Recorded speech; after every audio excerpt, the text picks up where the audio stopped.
सचिन देव बर्मन कलकत्ता रेडिओचे highest paid singer होते.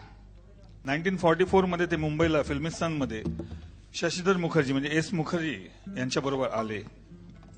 त्यांचा पहिला चित्रपट होता शिकारी. त्यानंतर एक हिट पिक्चर त्यांचा झाला दो भाई, ज्याच्यामधलं गाणं आपल्याला आठवत असेल, मेरा सुंदर सपना बीत गया.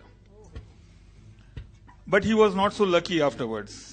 आणि म्हणूनच ते परत जायला निघाले कलकत्त्याला. तेव्हा अशोक कुमारजीने त्यांना गळ घातली की तू एक चित्रपट अजून करून जायचंय, आणि तो म्हणजे मशाल. या मशाल चित्रपटामधलं गाणं फारच हिट झालं होतं, ऊपर गगन विशाल, ज्याच्यामुळे मन्नाडे हे सुद्धा पुढे आले. दादांचं अजून एक हिट झालेलं गाणं मुनीमजी चित्रपटातलं जीवन के सफर में राही. मी आता रिक्वेस्ट करेन पियानोच्या कॉम्बिनेशनवरती आपण ऐकूया.